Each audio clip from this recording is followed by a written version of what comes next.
Welcome back to Harry Potter and the Sorcerer's Stone. We are on chapter 13, and it is titled Nicholas Flamel.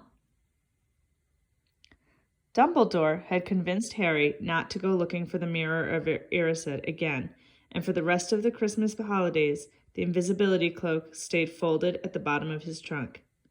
Harry wished he could forget what he'd seen in the mirror as easily, but he couldn't. He started having nightmares. Over and over again, he dreamed about his parents disappearing in a flash of green light while a high voice cackled with laughter. You see, Dumbledore was right. That mirror could drive you mad, said Ron, when Harry told him about these dreams. Hermione, who came back the day before term started, took a different view of things. She was torn between horror at the idea of Harry being out of bed, roaming the school 3 nights in a row, if Filch had caught you, and disappointed that he hadn't at least found who Nicholas Flamel was. They had almost given up hope of ever finding Flamel in a library book, even though Harry was still sure he'd read the name somewhere. Once term had started, they were back to skimming through books for 10 minutes during their breaks. Harry had even less time than the other two because Quidditch practice had started again. Wood was working the team harder than ever. Even the endless rain that had replaced the snow couldn't dampen his spirits. The Weasleys complained that Wood was becoming a fanatic, but Harry was on Wood's side.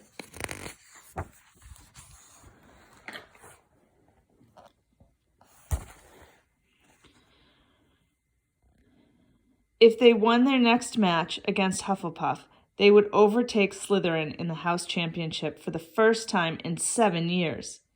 Quite apart from wanting to win, Harry found that he had fewer nightmares when he was tired out after training. Then, during one particularly wet and muddy practice session, Wood gave the team a bit of bad news. He just got very angry with the Weasleys, who kept dive-bombing each other and pretending to fall off their brooms. "Will you stop messing around?" he yelled. "That's exactly the sort of thing that'll lose us the match. Snape's refereeing this time, and he'll be looking for any excuse to knock points off Gryffindor." George Weasley really did fall off his broom at these words. "Snape's refereeing?" he spluttered through a mouthful of mud. "When's he ever refereed a Quidditch match? He's not going to be fair if we might overtake Slytherin." The rest of the team landed next to George to complain too. "It's not my fault," said Wood. "We've just got to make sure we play a clean game, so Snape hasn't got an excuse to pick on us." Which was all very well, thought Harry, but he had another reason for not wanting Snape near him while he was playing Quidditch. The rest of the team hung back to talk to each other, as usual, at the end of practice. But Harry headed back to Gryffindor common room, where he found Ron and Hermione playing chess. Chess was the only thing Hermione ever lost at, something Harry and Ron thought was very good for her. "Don't talk to me for a moment," said Ron when Harry sat down next to him. "I need to He caught sight of Harry's face. "What's the matter with you? You look terrible." Speaking quietly so no one else could hear, Harry told the other two about Snape's sudden, sinister desire to be a Quidditch referee. "Don't play," said Hermione at once. "Say you're ill," said Ron. "Pretend you broke your leg," Hermione suggested. "Really? Break your leg," said Ron. "I can't," said Harry. "There isn't a reserve seeker. If I back out, Gryffindor can't play at all." At that moment, Neville toppled into the common room. How he had managed to climb through the portrait hole was anyone's guess, because his legs had been stuck together with what they recognized at once as the leg locker curse. He must have had to bunny hop all the way up to Gryffindor Tower. Everyone fell about laughing, except Hermione, who leapt up and performed the counter curse. Neville's legs sprang apart, and he got to his feet trembling. "What happened?" Hermione asked him, leading him over to sit with Ron and Harry. "Malfoy," said Neville shakily. "I met him outside the library. He said he'd been looking for someone to practice that on." "Go to Professor McGonagall," Hermione urged Neville. "Report him." Neville shook his head. "I don't want more trouble," he mumbled. You've got to stand up to him, Neville, said Ron. He's used to walking all over people, but that's no reason to lie down in front of him and make it easier. There's no need to tell me I'm not brave enough to be in Gryffindor. Malfoy's already done that, Neville choked. Harry felt in the pocket of his robes and pulled out a chocolate frog, the very last one from the box Hermione had given him for Christmas. He gave it to Neville, who looked as though he might cry. You're worth 12 of Malfoy, Harry said. The Sorting Hat chose you for Gryffindor, didn't it? And where's Malfoy and stinking Slytherin? Neville's lips twitched in a weak smile as he unwrapped the frog. Thanks, Harry. I think I'll go to bed. Do you want the card? You collect them, don't you? As Neville walked away, Harry looked at the famous wizard card. Dumbledore again, he said. He was the first one I ever... He gasped. He stared at the back of the card, then looked up at Ron and Hermione. I found him, he whispered. I found Flamel. I told you I'd read the name somewhere before. I read it on the train coming here. Listen to this. Professor Dumbledore is particularly famous for his defeat of the dark wizard Grindelwald in 1945, for the discovery of the 12 uses of dragon's blood, and his work on alchemy with his partner, Nicholas Flamel. Hermione jumped to her feet. She hadn't looked so excited since they'd got back the marks for their very first piece of homework. Stay there, she said, and she sprinted up the stairs to the girls' dormitories. Harry and Ron barely had time to exchange mystified looks before she was dashing back, an enormous old book in her arms. I never thought to look in here, she whispered excitedly. I got this out of the library weeks ago for a bit of light reading. Light, said Ron, but Hermione told him to be quiet until she'd looked something up, and started flicking frantically through the pages, muttering to herself. At last she found what she was looking for. I knew it! I knew it! Are we allowed to speak yet? Said Ron grumpily. Hermione ignored him. Nicholas Flamel, she whispered dramatically, is the only known maker of the Sorcerer's Stone. This didn't quite have the effect she'd expected. The what? Said Ron and Harry. Oh, honestly, do you two read? Look, read that. There. She pushed the book towards them, and Harry and Ron read. The ancient study of alchemy is concerned with making the Sorcerer's Stone, a legendary substance with astonishing powers. The stone will transform any metal into pure gold. It also produces the elixir of life, which will make the drinker immortal. There have been many reports of the Sorcerer's Stone over the centuries, but the only stone currently in existence belongs to Mr. Nicholas Flamel, the noted alchemist and opera lover.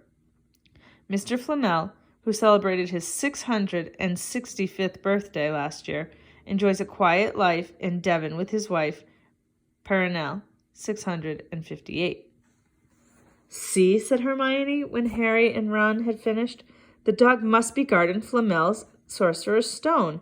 I bet he asked Dumbledore to keep it safe for him because they're friends and he knew someone was after it. That's why he wanted the stone moved out of Gringotts. A stone that makes gold and stops you ever dying, said Harry. No wonder Snape's after it. Anyone would want it. And no wonder we couldn't find Flamel in the study of recent developments in wizardry, said Ron. He's not exactly recent if he's 665, is he? Next morning, in Defense Against the Dark Arts, while copying down different ways of treating werewolf bites, Harry and Ron were still discussing what they'd do with the Sorcerer's Stone if they had one. It wasn't until Ron said he'd buy his own Quidditch team that Harry remembered about Snape and the coming match. I'm going to play, he told Ron and Hermione. If I don't, all the Slytherins will think I'm just too scared to face Snape. I'll show them. It'll really wipe the smiles off their faces if we win. Just as long as we're not wiping you off the pitch, said Hermione. As the match drew nearer, however, Harry became more and more nervous. Whatever he told Ron and Hermione, the rest of the team weren't too calm either. The idea of overtaking Slytherin in the House Championship was wonderful. No one had done it for nearly 7 years, but would they be allowed to with such a biased referee? Harry didn't know whether he was imagining it or not, but he seemed to keep running into Snape wherever he went. At times, he even wondered whether Snape was following him, trying to catch him on his own. Potions lessons were turning into a sort of weekly torture. Snape was so horrible to Harry. Could Snape possibly know they'd found out about the Sorcerer's Stone? Harry didn't see how he could, yet he sometimes had the horrible feeling that Snape could read minds. Harry knew when they wished him good luck outside the changing rooms next afternoon that Ron and Hermione were wondering whether they'd ever see him alive again. This wasn't what you'd call comforting. Harry hardly heard a word of Wood's pep talk as he pulled on his Quidditch robes and picked up his Nimbus 2000. Ron and Hermione, meanwhile, had found a place in the stands next to Neville, who couldn't understand why they looked so grim and worried, or why they had both brought their wands to the match. Little did Harry know that Ron and Hermione had been secretly practicing the Leglocker curse. They'd got the idea from Malfoy, using it on Neville, and were ready to use it on Snape if he showed any sign of wanting to hurt Harry. Now don't forget, it's Locomotor Mortis, Hermione muttered to Ron, slipping his wand up his sleeve. I know, Ron snapped. Don't nag. Back in the changing room, Wood had taken Harry aside. Don't want to pressure you, Potter, but if we ever need an early capture of the snitch, it's now. Finish the game before Snape can favor Hufflepuff too much. The whole school's out there, said Fred Weasley, peering out of the door. Even, blimey, Dumbledore's come to watch. Harry's heart did a somersault. Dumbledore, he said, dashing to the door to make sure Fred was right. There was no mistaking that silver beard. Harry could have laughed out loud with relief. He was safe. There was simply no way Snape would dare to try and hurt him if Dumbledore was watching. Perhaps that was why Snape was looking so angry as the teams marched onto the pitch, something that Ron noticed too. I've never seen Snape look so mean, he told Hermione. Look, they're off. Ouch! Someone had poked Ron in the back of the head. It was Malfoy. Oh, sorry, Weasley. Didn't see you there. Malfoy grinned broadly at Crabbe and Goyle.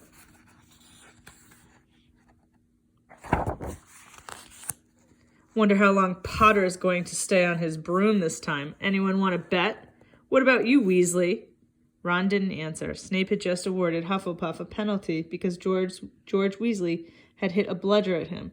Hermione, who had all her fingers crossed in her lap, was squinting fixedly at Harry, who was circling the game like a hawk, looking for the snitch.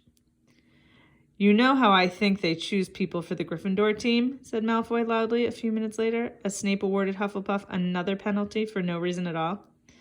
It's people they feel sorry for. See, there's Potter, who's got no parents. Then there's the Weasleys, who've got no money. You should be on the team, Longbottom. You've got no brains. Neville went bright red, but turned in his seat to face Malfoy. I'm worth 12 of you, Malfoy, he stammered. Malfoy, Crabbe, and Goyle howled with laughter, but Ron, still not daring to take his eyes from the game, said, You tell him, Neville. Longbottom, if brains were gold, you'd be poorer than Weasley, and that's saying something. Ron's nerves were already stretched to breaking point with anxiety about Harry. I'm warning you, Malfoy. One more word. Ron, said Hermione suddenly. Harry! What? Where? Harry had suddenly gone into a spectacular dive, which drew gasps and cheers from the crowd. Hermione stood up, her crossed fingers in her mouth, as Harry streaked towards the ground like a bullet. You're in luck, Weasley. Potter's obviously spotted some money on the ground, said Malfoy. Ron snapped. Before Malfoy knew what was happening, Ron was on top of him, wrestling him to the ground. Neville hesitated, then clambered over the back of his seat to help. Come on, Harry, Hermione screamed, leaping onto her seat to watch as Harry sped straight at Snape. She didn't even notice Malfoy and Ron rolling around under her seat, or the scuffles and yelps coming from the whirl of fists that was Neville, Crabbe, and Goyle. Up in the air, Snape turned on his broomstick just in time to see something scarlet shoot past him, missing him by inches. Next second, Harry had pulled out of the dive, his arm raised in triumph, the snitch clasped in his hand. The stands erupted. It had to be a record. No one could ever remember the snitch being caught so quickly. Ron! Where are you? The game's over. Harry won. We've won. Gryffindor are in the lead, shrieked Hermione, dancing up and down on her seat and hugging Parvati Patil in the row in front. Harry jumped off his broom, a foot from the ground. He couldn't believe it. He'd done it. The game was over. It had barely lasted 5 minutes. As Gryffindors came spilling onto the pitch, he saw Snape land nearby, white-faced and tight-lipped.